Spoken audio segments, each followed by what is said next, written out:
Hi, this is Arnold de la Peña and I'm reporting about Jerome Bronner's constructivist theory, Gestalt theory, and David Ausubel's subsumption theory. The objectives of our lessons is to explain the major features of constructivism by Bronner's, Gestalt, and Ausubel, cite reaching implications derived from the theories, describe the constructivist theory, Gestalt theory, and subsumption theory, illustrate their similarities and differences. Constructivism is an epistemological belief about what knowing is and one how to know. According to Piaget and Vygotsky, the constructivist theory of learning posits that learning derived from meaning and form concept of their own experiences.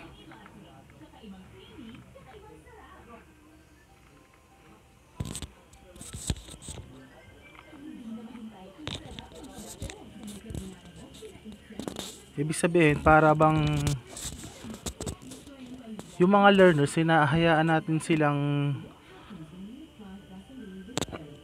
matuto sa sarili nilang pamamaraan. In the process, the learners reflect on the experience and then create a new understanding and knowledge from a new experience. If the experience is related to the previous one, the learner revises the knowledge and understand and disregard whatever information is deemed irrelevant, using questioning, exploring, assessing, learning, construct, and reorganize knowledge. The Bronner's constructivist theory. Jerome Seymour Bronner, one of the first proponents of constructivism. He believes that learning is an active process where learners can create new ideas or concepts using this current or past knowledge about things or events. Sabihin, naniniwala si Bronner's na yung mga past knowledge or mga bagay-bagay na pinagdaanan ng isang tao or events or situation ay pwede sila makakuha ng knowledge or concept tungkol doon. Learners can select information, transformation, then transform them into a new ones, add up to them to make new decisions, or create new sets of understanding. When properly guided and motivated, learners can even go beyond the information given to them. This is the time when learners' creativity on concept informations made irrelevant because they are given opportunities to make hypotheses and test them brought their further discovery. Very remarkable from Bronner's is this emphasis on categorization and learning.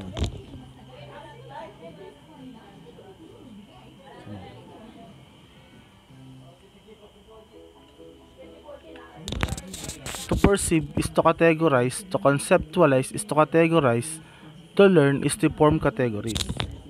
Ito yung precept na to ay para sa akin, para bang to recognize something, you need to classify them. And to form some concept, you need to classify them. And knowing the difference is learning.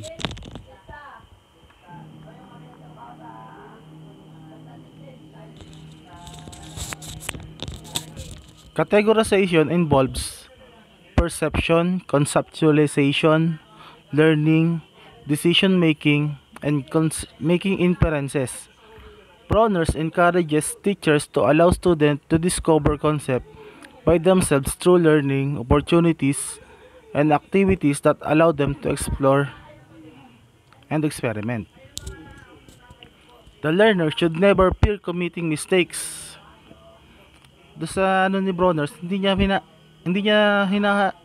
hinahayaan niya magkamali. Dapat wag matakot magkamali ang isang learners. Kasi doon sa mga pagkakamali nyo, nakaka-form sila ng ideas or bagong concept.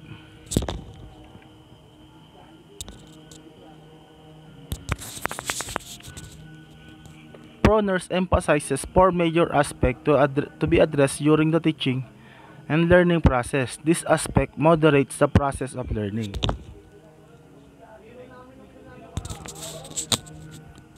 Predisposition towards learning.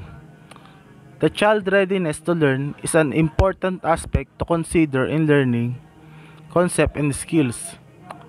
Love of learning should be emphasized at an early age.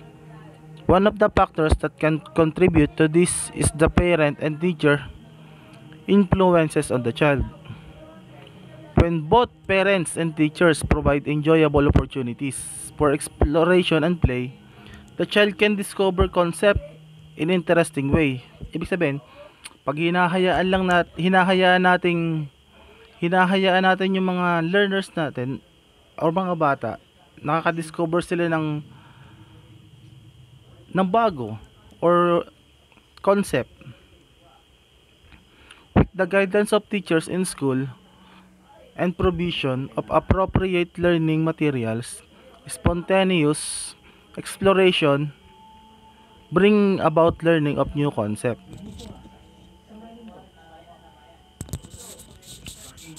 How a body of knowledge can be structured so it can be most readily grasped by learners. Topics and concepts are effectively learned when detailed of such arranged and ordered in the context of learner. Ibig sabihin, para bang yung natututunan ng isang learners ay nakabase dapat sa kanyang cognitive abilities. Structure is usually arranged from simple to more complex form.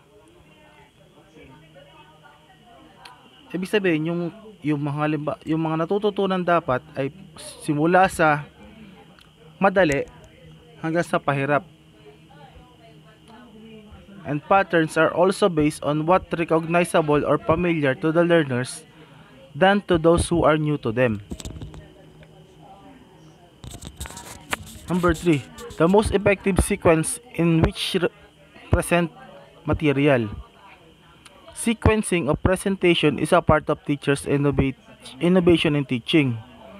The teacher consider which learners need most and can understand first and master first and prerequisite knowledge or skill to next topic or concept. Ibig sabihin, pagka gagawa ng presentation ng isang teachers, kailangan may cluster. Ibig sabihin, may bahagdan. Hindi yung isang present mo ay nadun lahat. Kailangan mayroon silang part by part, parang ganon.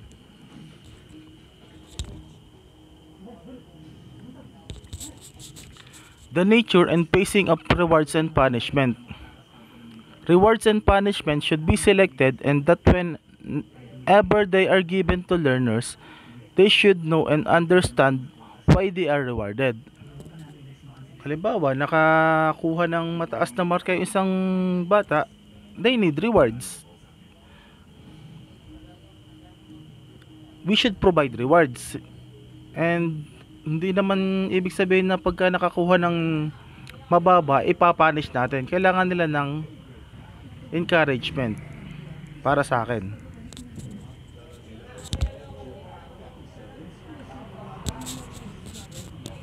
Bronner's principle of instruction must be concerned with experience and context that make the student willing and able to learn. Instruction must be structured so that it can be easily grasped by the student. Instruction should be designed to facilitate extrapolation or fill in the gaps. Dako na tayo sa Gestalt theory. The Gestalt came from German term that means pattern or form.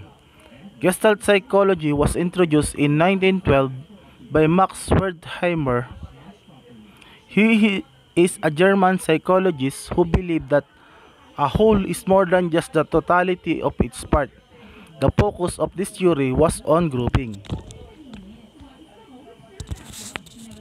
The first law, the law of similarity, the human eye tends to build the relationship between similar elements within a design.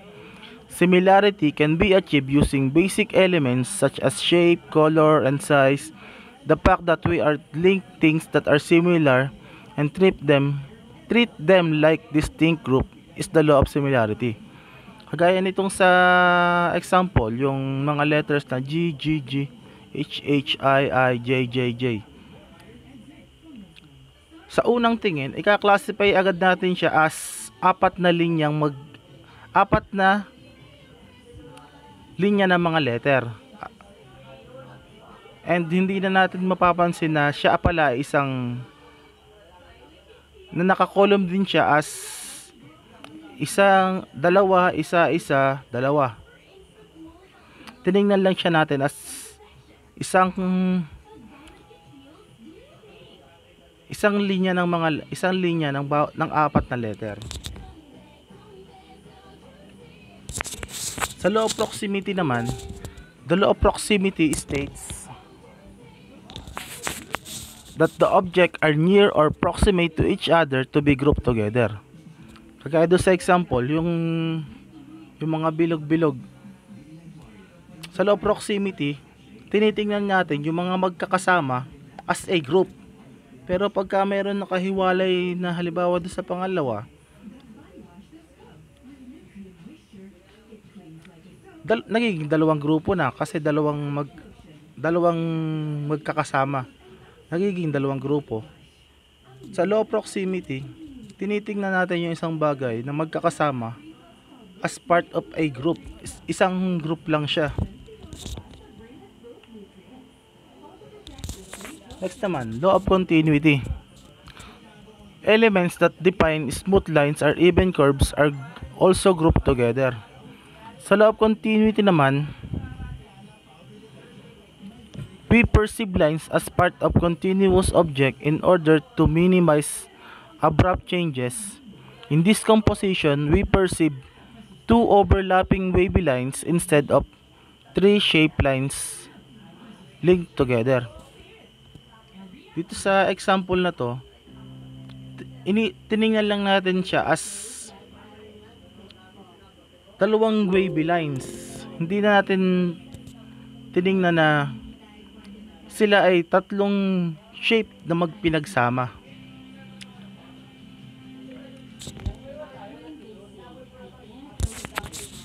Sa law of closure, elements that fill up missing parts to complete an entity are grouped together.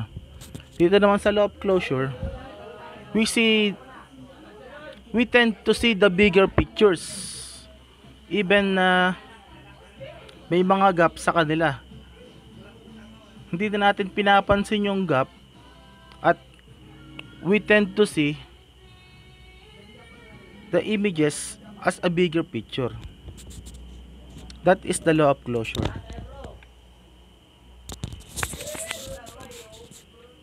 Gestalt theory looks into an individual ways of problem solving. A person can solve a problem if he has a good understanding of the overall or general structure of the problem. Understanding a problem means knowing and seeing the whole of its part. Gestalt theory looks into how people organize their learning by looking at their experiences both inside and outside of the classroom. When instruction given are related to their experience, learning effectively takes place.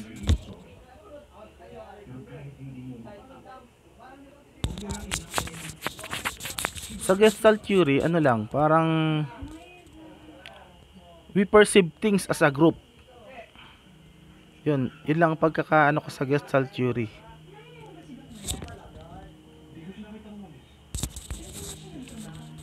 Major principles of Gestalt theory of learning. The learner should be encouraged to discover the underlying nature of a topic or a problem. Gaps, incongruities, disturbances are an essential stimulus for learning. Instruction should be based upon the laws of organization, similarity, proximity, continuity, and closure. Okay, sa subsumption theory naman. Subsumption means to put or to include something within something larger or more comprehensive one, incorporating something under more general category. This theory emphasizes how individuals learns of the meaningful from both verbal and textual presentation in a school setting. This also means the use of advanced organizer to make learning more meaningful. Advanced organizer enables the learner to connect new information with her or she already knows about it and also helps the learner to see the interrelationship of the concept of each other. The poor learning process of subsumption theory, where a piece of new knowledge is assimilated into an existing cognitive structure.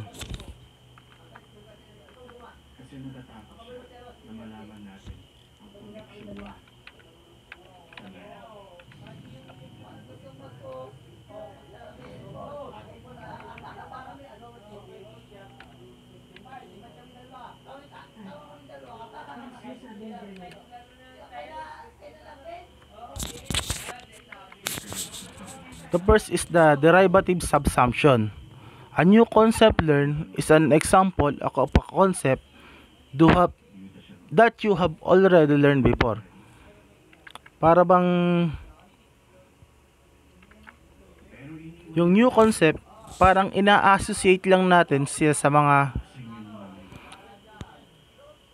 natutunan na natin dati. And correlative subsumption, a new concept learned is an extension or modification of a previous learned information. Sa correlative naman, yung mga new concept na natutunan mo ay para bang modification lang ng mga previous mong natutunan or para bang mga mga pagbabago do sa mga natutunan mo na dati. And number 3, superordinate subsumption. What was learned are specific examples of a new concept. Sa subsumption naman, sa superordinate naman, yung mga yung mga natututunan mong bago ay karagdagang ay mga new concept, yung mga bago mong natututunan. And combinatorial subsumption, a new concept is combined with the prior known concept to enrich both concept.